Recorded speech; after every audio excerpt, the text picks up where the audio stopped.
Morning again. We're now ready to begin today's session, which is challenging the global payments ecosystem. Thank you very much for joining us today. My name is Wendy Dobson and I will be facilitating this webinar today. Just a few of the housekeeping points before we get started. So we've actually placed all the lines on mute, so we've got no background noise, and just not to distract our presenters and also the attendees. But you can submit questions for the panelists at any time. There's a Q&A function that you'll see on your screen, and if you can submit via that method, then we will pick those questions up at the end as we go through our question and answer at the end.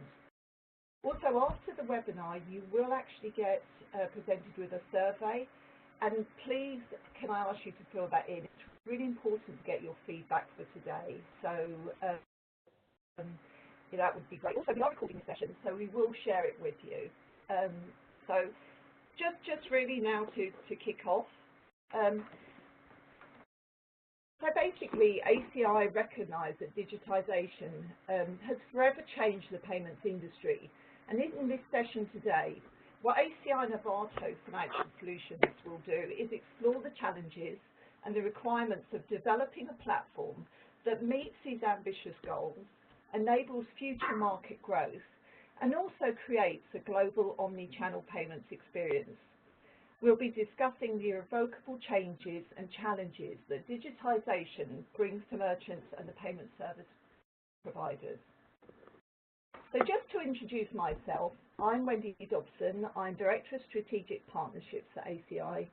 I've got 30+ years experience in payments, working with merchants and partners across the global digital and omni-channel payments ecosystem, working in senior roles at MasterCard, DataCash, TNS, and a number of more specialised, smaller omni-payment payment providers. So today joining me, I have Stefan Calverkamp, who is the digital professional with more than 10 years of management experience in fintech, marketing and e-commerce. He's leading multiple strategic projects and businesses. He's led, multiple strategic projects and businesses at PayPal, Braintree, and now at Arvato. And Stefan is heading up payment services at Arvato Financial Solutions. Arvato, which provides consulting and services to global retailers, most of them in fashion and automotive. Although Stefan lives in Munster in West Germany, you will meet him more often in Berlin, London and Stockholm, and other payment hotspots where he connects with clients and the industry. Also joining us today from ACI is Richard Jolly, who is Director of Business Development for the ACI eCommerce and Risk Management platforms in Europe. Richard has accumulated 17+ years experience in the payment sector, with senior management positions across the payment ecosystem, working for a number of key omni-channel and e-commerce companies, including market leaders such as PayPal, and also taking fintech startups to successful IPO. Richard lives in London, keeping close to the ever-changing fintech environment. So I now hand you over to Richard, and we can start today's webinar. Wendy, thank you so much for the introductions, and welcome to all the participants, and thank you for taking the time to join this afternoon's webinar.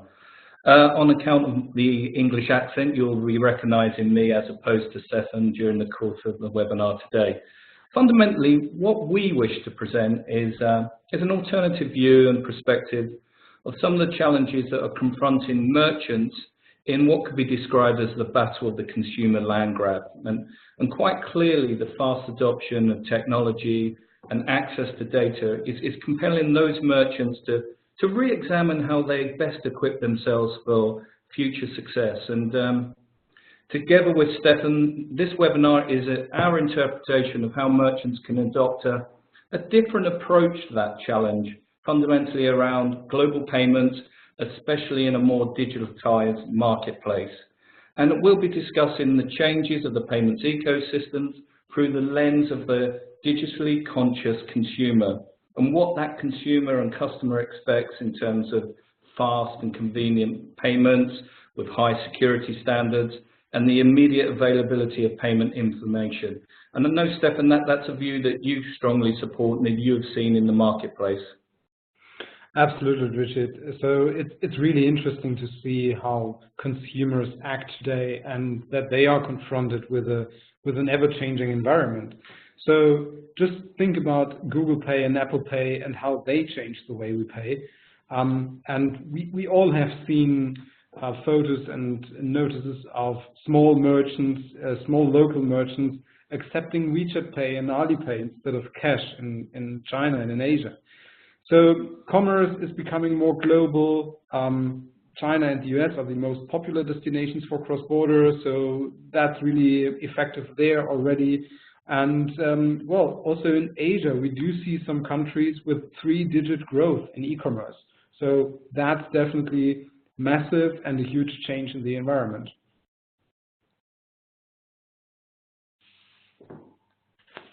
So let's just pause for a moment, because what is always useful for us to understand is really the size of the prize and really what's up for grabs if you are able to adopt a very compelling consumer experience for international commerce. And by that, I mean online commerce and the combination of both E and M-com, which continues to enjoy substantial and terrific and ongoing growth. And what we've done here, we've called out several data points, and these are from fundamentally an assortment of sources. And one key stat that I particularly wish to call out is the following, that nearly 60%, 50% of online shoppers have made a cross-border purchase in the last 6 months. So therefore, Stefan, I think it's safe to conclude that if the consumer experience is a positive one, if it's good, there are almost limited impediments to international growth. But equally, what these statistics illustrate to me is that if you have a poor appreciation, especially for that digitally savvy consumer, there are significant consequences. So basically, the premise is that if you have an inappropriate strategy for consumer engagement, you risk any notion of a positive net promoter score, but consumer value equating to lost revenue. And I know you wanted to sort of emphasize that on a couple of the other data points that we pulled up this afternoon. Yeah, so we will discuss Omni-Channel and cross-border today in a little bit more detail, because that's really a very strong aspect on focusing on the consumer and entering the global world. So what, in particular on the numbers, what I found really interesting is that given the large amount of commerce volume in general, that still 10% of the e-commerce volume is being reviewed manually, which is kind of a large number. So in case a merchant is processing 5 million transactions a year, this means that approximately every single minute an order has to be reviewed. And only considering once there is a 24/7 service in place. Once you don't, that's more. And this is a large amount of workforce that is or would be tied to just ensure that losses are limited. And well, within our projects that we have with clients, we have seen organizations within the clients doing primarily order reviews. So that's just the amount of workforce. And surprisingly, these setups are oftentimes just Monday to Friday from 9 to 5. Which means that transactions might be laying there for days. And just think about the consumer perspective. Well, let's say that has room for growth. Indeed, indeed. And well, let's talk about the consumer a little bit, because that's really important it's really important to understand where the consumer is and what he is confronted with. In particular, to understand also their expectations and what merchants have to do and should consider when kind of resetting or just elaborating on a strategy. So in general, I said that we're living in Amazon and Google times, which means that consumers are already used to an experience of here and now. And I guess some of our today's attendees will have tried Amazon Prime Now for themselves. And well, if not, well, Amazon Prime Now is delivering within a 2-hour window right into your office or right into your home. So this is a great experience. And once something breaks, for example, consumers get in touch with customer service that is offering free returns, even weeks after the official return date's passed. So, wow, that's amazing. And consumers have another experience when it comes to media, for example. Let's take Netflix. They shift a Netflix series seamlessly from mobile to their big screen at home, which hasn't been available a few years ago. So that's a massive change we're living in. So when it comes to payments, we would be able to specify and discuss things such as acceptance of card or payment methods, speed, immediacy, availability, and security. Definitely one important item is the perspective across in-store and e-commerce.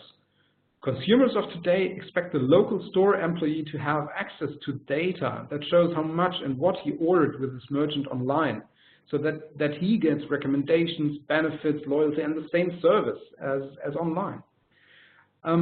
We touched a little bit on geographies and regions before. Cross-border commerce is heavily growing. We mentioned that. Cost is the main driver for that. So consumers really look for better prices, for example, but also they are searching for new products that they can't get in their home country.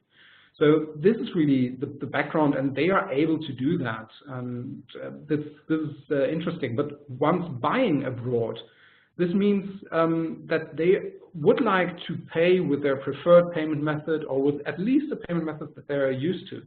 There is a very interesting study that says that in particular shoppers from Germany, the Netherlands, and Australia have a very strong preference to see PayPal in the checkout. Well, it's a PayPal study, but nevertheless, once PayPal is displayed there, and at best on the website in general, there is a higher likelihood that consumers will check out and really do that purchase.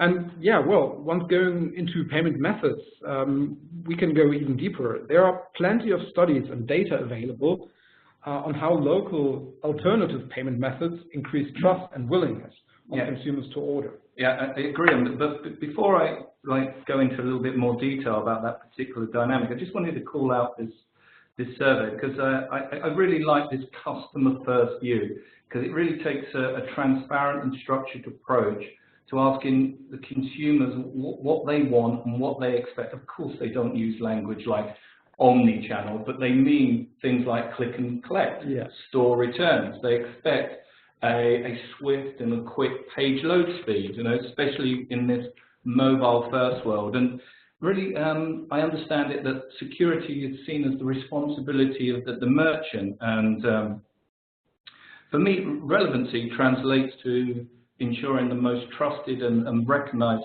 payment types are presented, and merchants need to constantly assess and reach out campaigns like this to understand what will be driving conversion.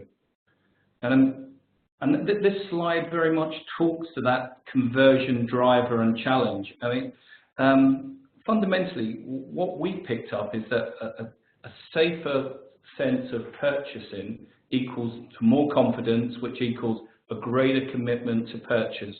And simply put, when there's a world full of, billions of people and consumers wanting to buy something, that could be inventory, downloads, tickets, gaming, gambling, and correspondingly millions and millions of merchants want to satisfy that demand.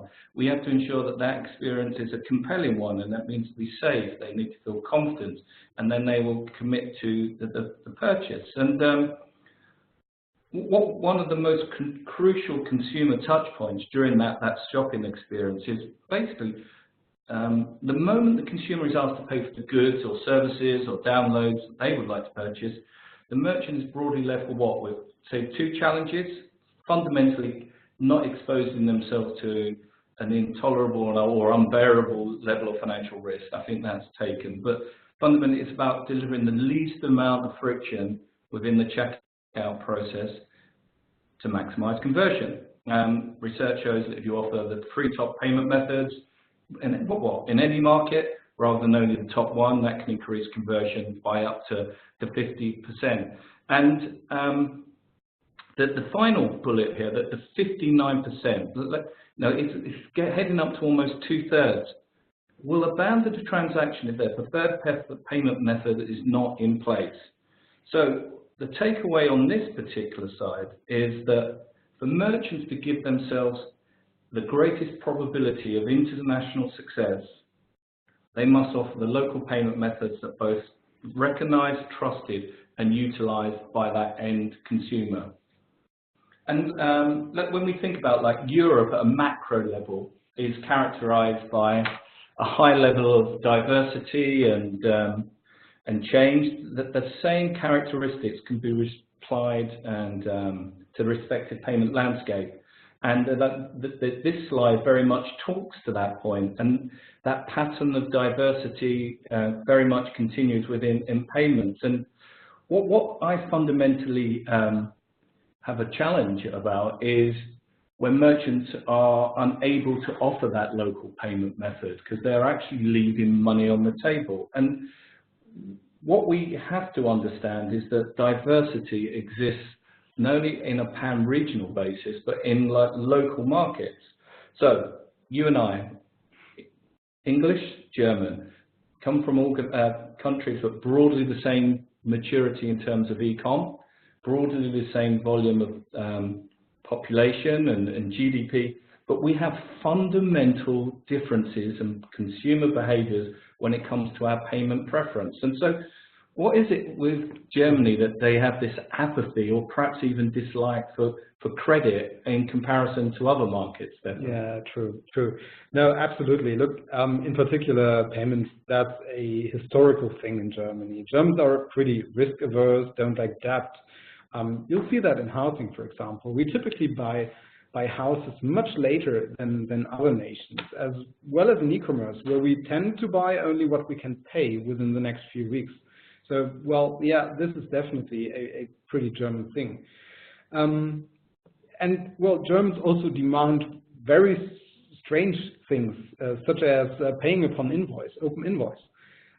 That's funny. We occasionally meet clients from abroad who are saying, well, guys, you really ship goods to a consumer with an invoice attached and then hope for the consumer that he might pay within the next 14 days without any insurance? You're crazy. And yeah, believe it or not, payment upon invoice has, depending on which study you take, around 40% share of market in Germany.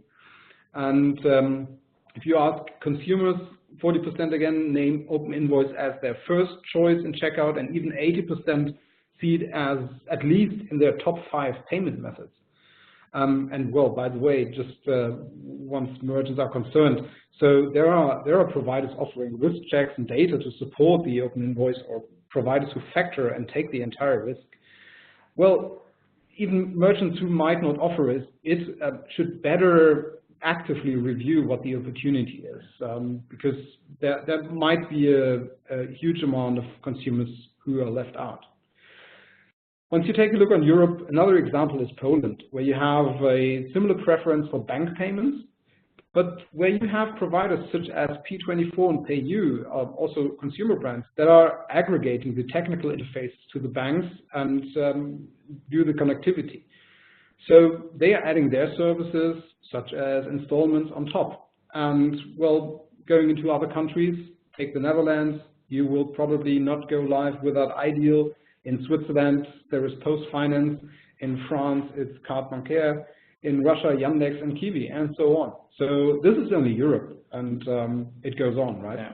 And I can very much imagine just the look of bewilderment, even amazement, when you describe the notion of like a pay-by-invoice to a different region outside of even Germany or Europe.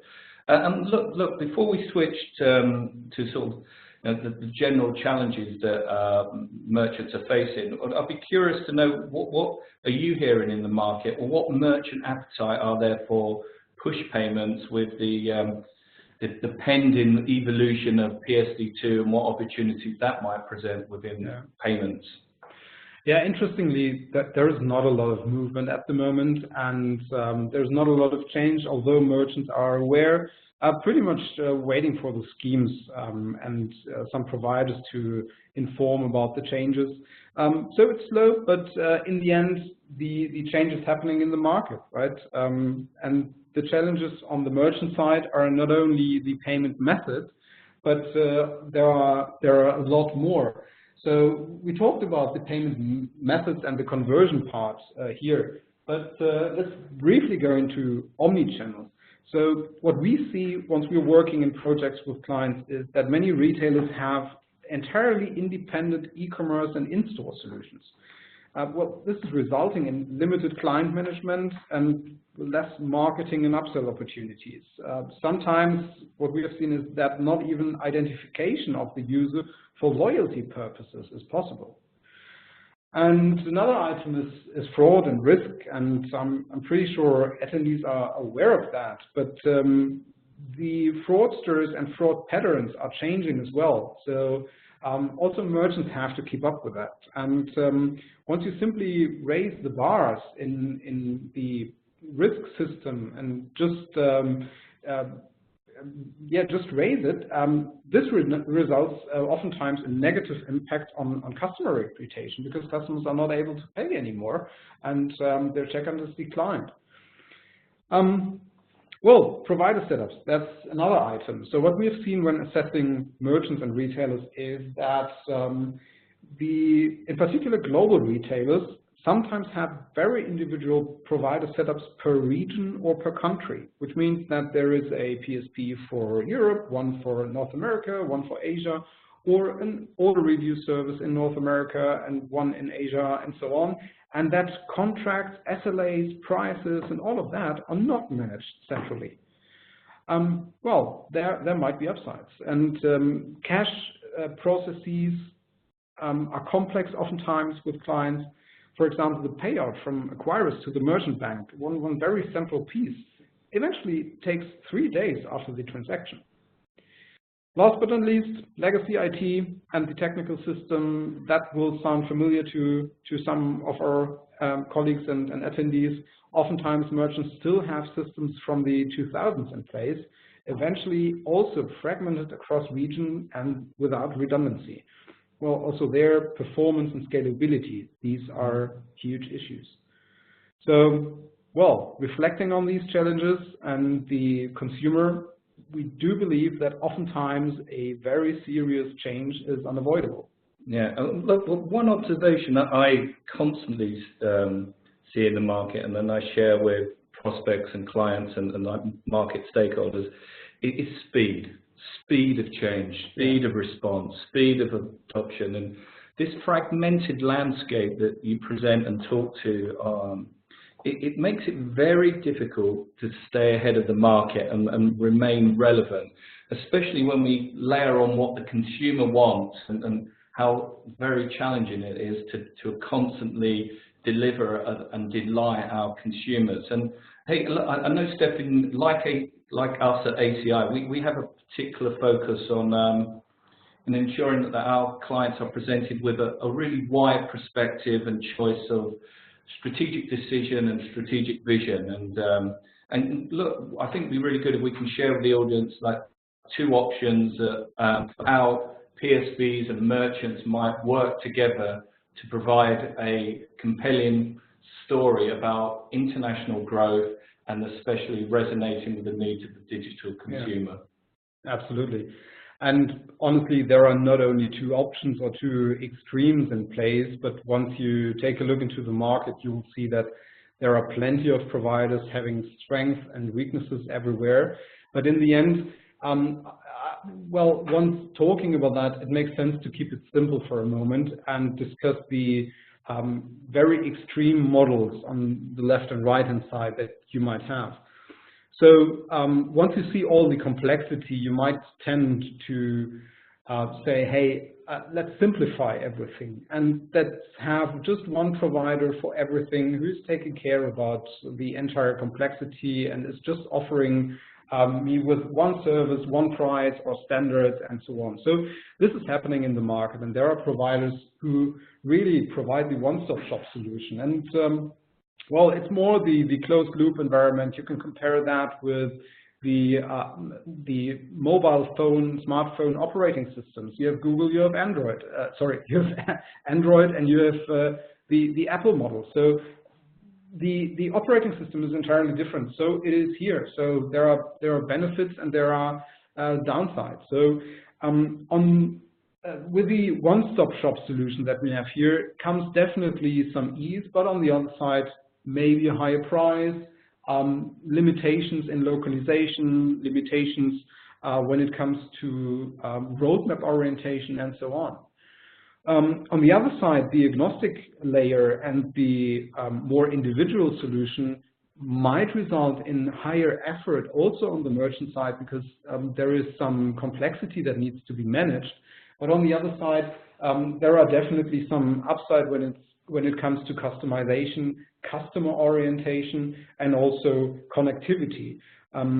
And this, in particular, once you want to go global, this might be the key, and we'll get to that also in our case study, because it gives the merchant control of quality, time, and service. So it's definitely an interesting perspective, and for some merchant it makes sense to go that way, for others the other way. And we have seen everything in the market, yeah. Okay. So just really to focus in on what we're looking to articulate today, and this is an interpretation that has a different approach and perspective, and what we describe it as is a global payments layer, and really the opinion that is shared within ACI and also, and to some degree, Arvato, is that the ever-changing global landscape requires for fast adoption of technology. That might mean AI, that might mean machine learning, that might mean a new emerging payment type, because you can't lose ground on your competitive landscape. And it also opens up new markets where there's still potential for high growth. And we accept that digital transformation is a huge and massive undertaking, especially for those larger, more established companies. It takes more than change. It takes a cultural change, right? And the concept of a global payments layer represents a shift in mindset. On an infrastructural level, it brings into play more relationships and probably more approvals. But our view is that there remains huge compelling evidence to unbundle that typical structure where we identify as a one-stop shop. And so our vision that we wish to articulate is as a vendor-agnostic payments layer. And furthermore, to that point, this global payment layer enables merchants to maximize acceptance and profitability through local acquirers and offering their customers the most convenient and familiar local payment type. But predicated on that view is that the payments layer needs to offer comprehensive choice almost without any bias. So if the transaction needs to be routed to any number of acquirers or go through any number of risk management providers in addition, that option and that flexibility will be presented. And extend that to other value-added services like loyalty and store value.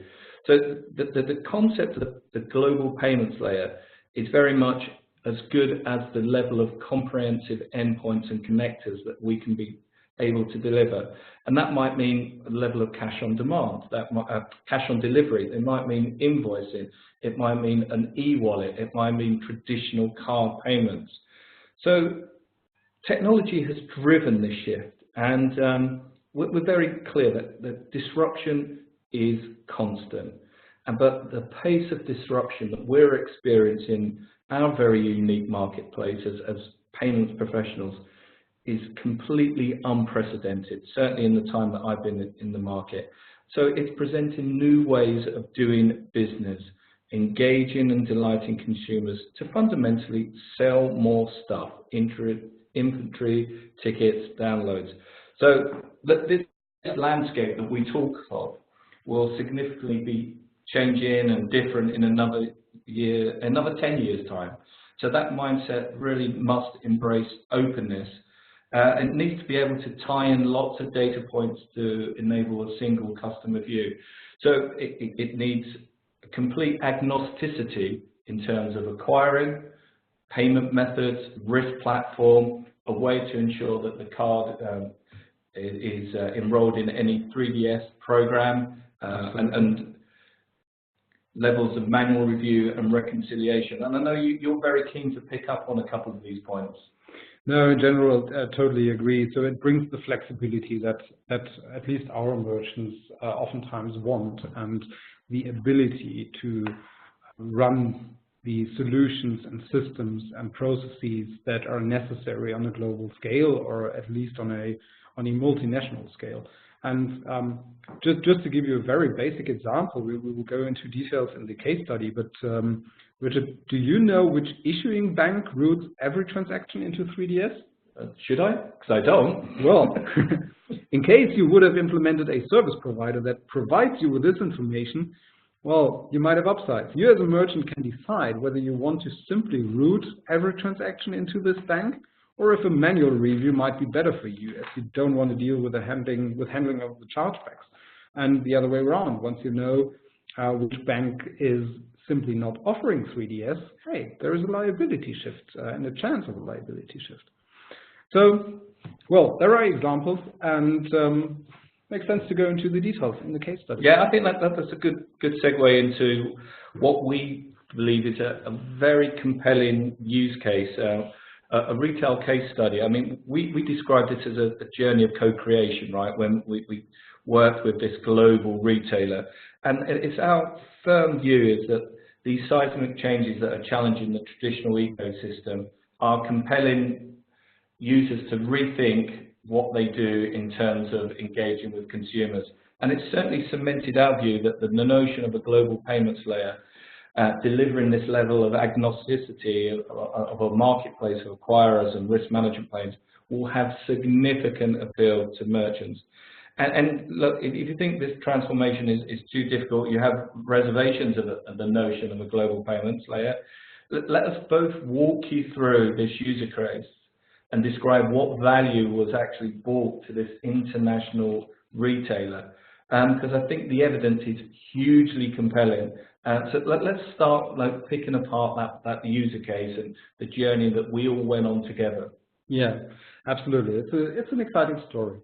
So we'll touch on a few areas such as the payment methods again, on acquiring, on 3DS and so on.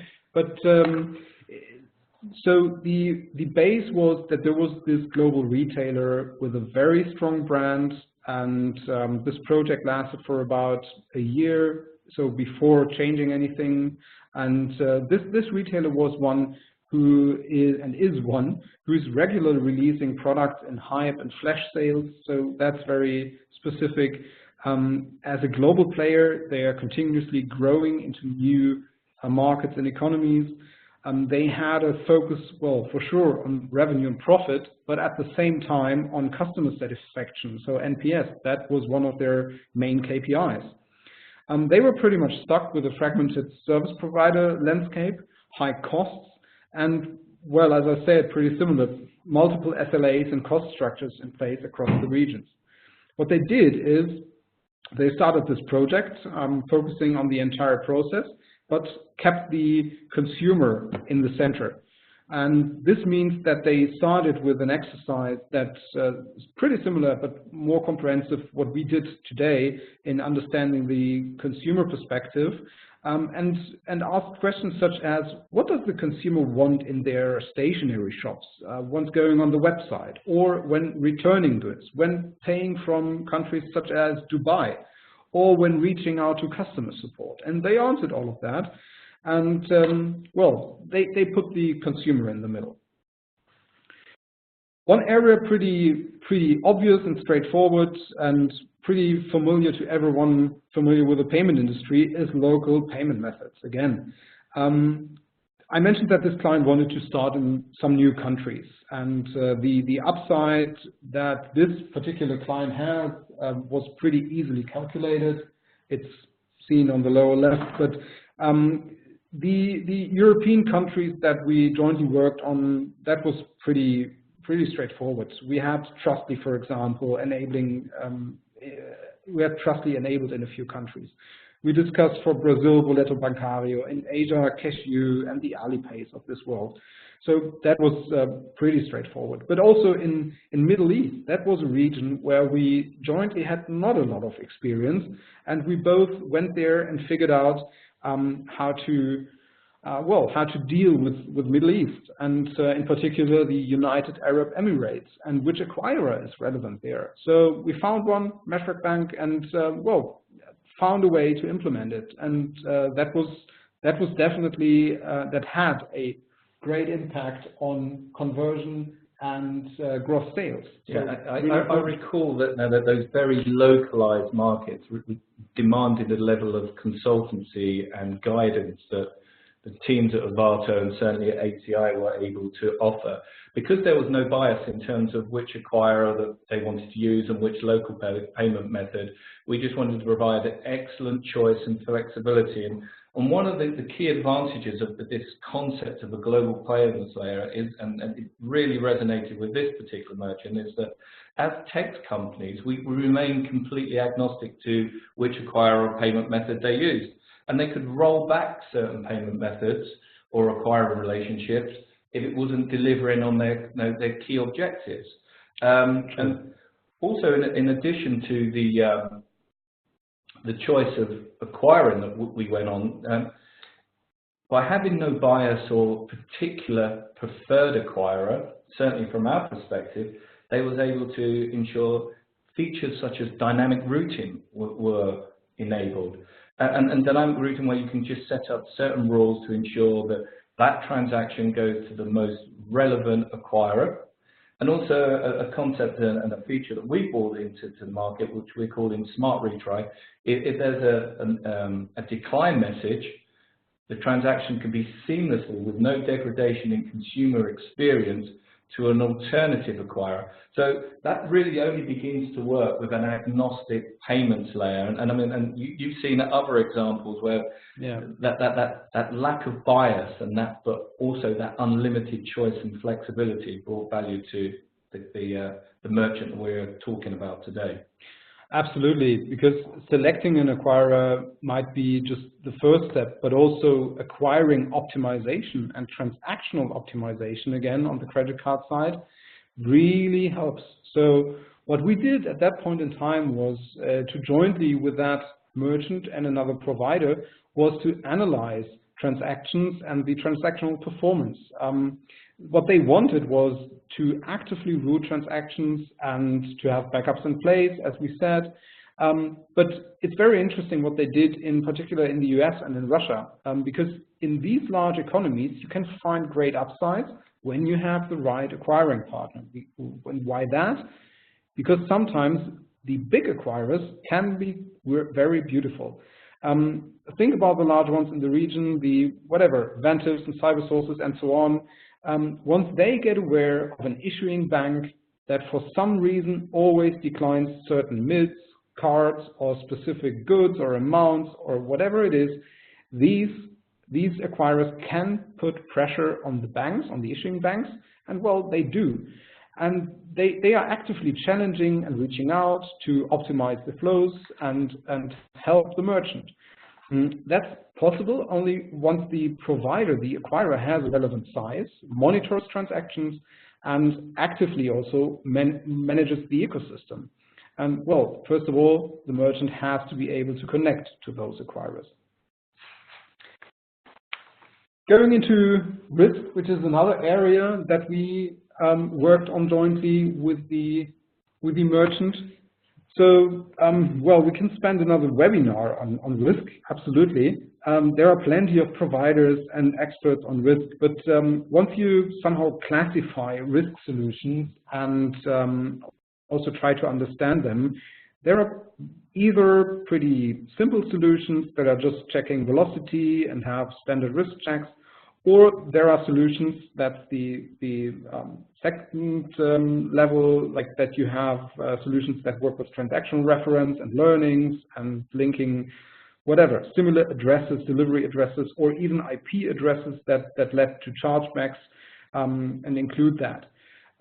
State of the art is more a real machine learning, and well, there are plenty of machine learning marketing materials out there, but once you have a self-learning algorithm that not only takes the historical perspective, but also is prospecting and taking a look into the future and helping the merchant to understand which patterns come up, that definitely helps.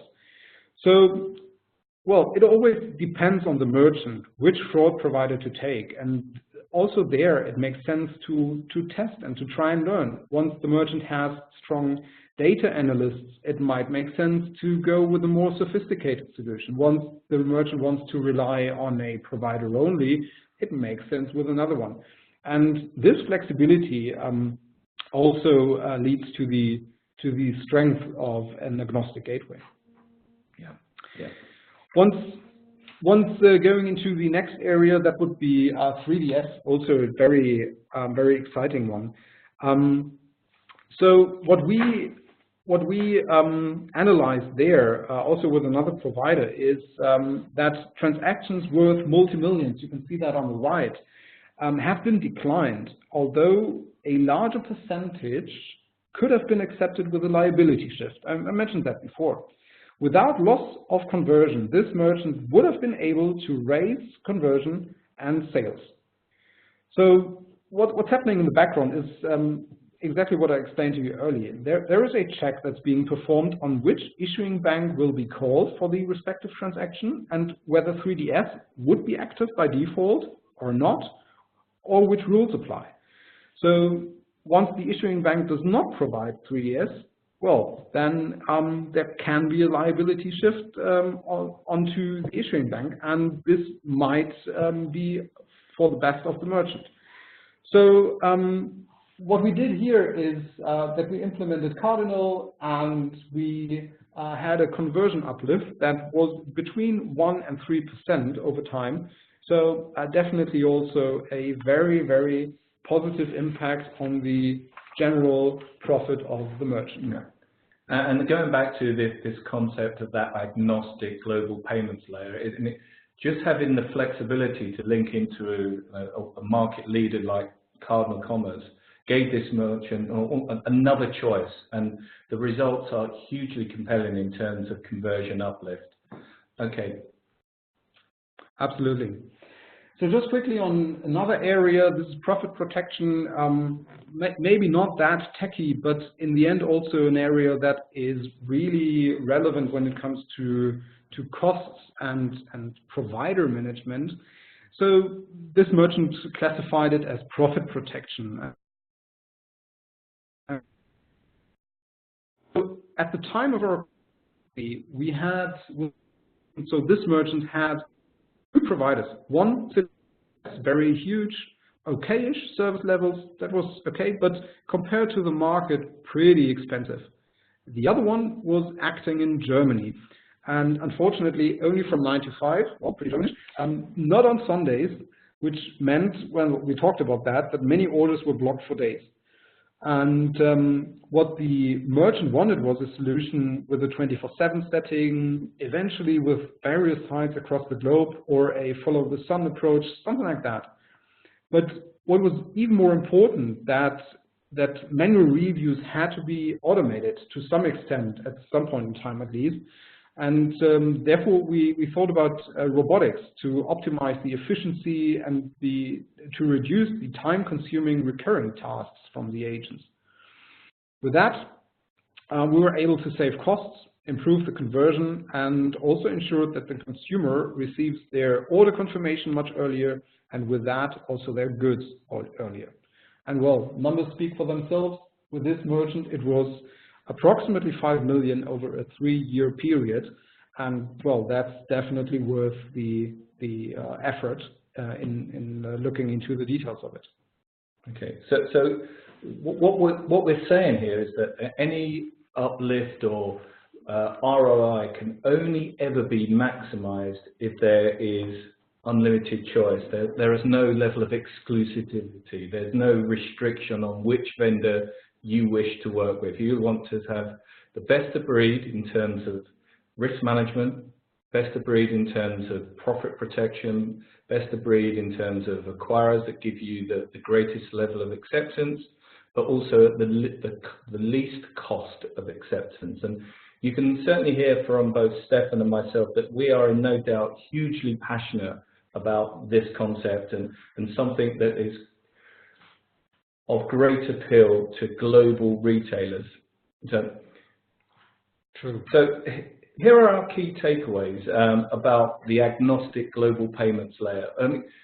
Fundamentally, the question that we pose to prospects, particularly global retailers, is are your legacy systems limiting your own ability for the fast adoption of new technology? It's only open platforms such as ACI which will allow merchants and PSPs to embrace new trends or emerging payment methods. The second point is that this is not a journey that you would undertake lightly. I think that's a fair statement, but change and changes are fundamentally prerequisites for future success. To rely on these legacy systems and models is going to limit growth and limit international success. And we've all recognized, and that was called out with the consumer survey, that consumers have increased expectation of their shopping experience. I certainly do myself, and I want to be recognized when I go back in store that I bought that good or services online. And globalization demands of merchants that they have increased choice and flexibility of vendors. So the open platform that ACI brings allows merchants to embrace those new trends, and it gives flexibility and scale and a different business approach that we are fundamentally of the view will offer significant operational benefits. And it's here in this single statement: an agnostic global payments layer enables for change and growth. And that's our summary really in today's webinar. So I think we've just got a couple more minutes perhaps to open up the floor to any questions or questions that come in during the last 45 minutes. Is that correct? So thank you, Richard. Thank you, Stefan. That's been really good. I think it's given us a good insight. We have had some really interesting questions coming in. I am mindful of time, so let me put one of the questions to you to start with. So we've heard a question that says, basically, merchants are focused on core business and the challenges that brings. So the one-stop shop works well in this situation. Isn't this the complexity that you went over today, just actually giving further challenges to that merchant as opposed to using that one-stop shop? Yeah, I think it's a question we probably anticipated, right? We felt that question's coming. I mean, we're not in any way diminishing the appropriateness or the success that the one-stop shop can offer to merchants. But that, and again, comes with some level of limitation. So it's a trade-off, right? It's a trade-off between convenience and sometimes cost.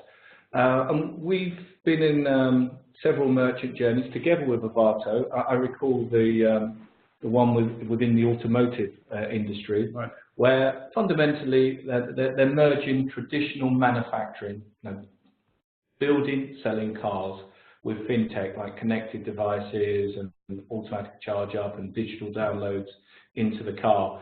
And they just felt that the one-stop shop was more relevant to their particular business model. And then you recall that then they came back and said, hey, look, our business has matured to a level that we actually feel that it's time to destructure that one-stop shop and look for more choice as we want to expand this service on an international layer. Do you recall that? Absolutely, absolutely. Yeah, and that's really interesting because we're in conversations with exactly that automotive company again now after a few years that they have been with another provider, and that's really interesting. And I think that's really a question of where's the focus? I mentioned that. So is it really like the merchant or the provider focusing on its own goods and its own product, or is it also a focus on the processes and on the entire business model?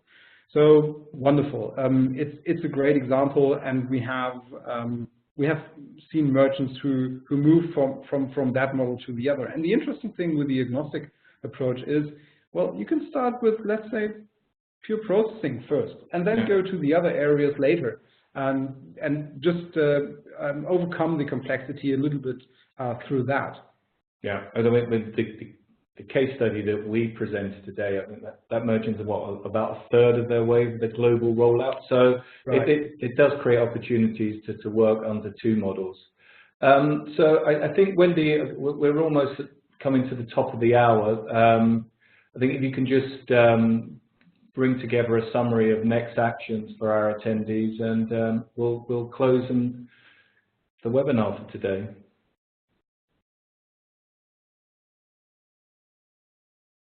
Wendy might be gone, but actually we have definitely seen a lot of questions coming in the chat. So one is on the country of digital modernization. Well, Estonia would be a very good example to talk about, because they have well, changed their entire public landscape in terms of anything, any process. But well, we also can hold a webinar on Estonia one time. Yeah. Wendy, are you back? Yeah, I'm back. My apologies. The mute button got me. Okay. I think what we wanted to do is sort of provoke a different way of thinking about the payments ecosystem, and by opening up a platform that gives you, in my view, almost unlimited choice and flexibility. It's a way of looking at the perennial problem of conversion, consumer engagement, but with a slightly different and maybe even radical perspective.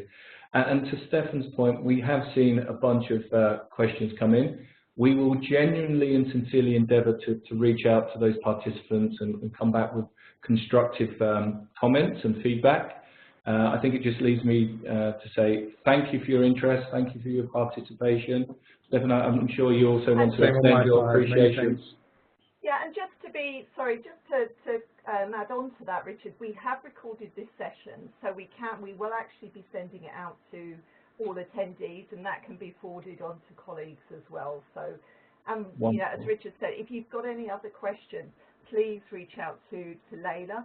You see our email address on the screen, and we will endeavour to come back on the answers to your other questions. So I think lastly, just to thank everybody for their time today. Thank you for joining us. I hope you found the session interesting, and yeah, have a great rest of the day, everyone. Thank you.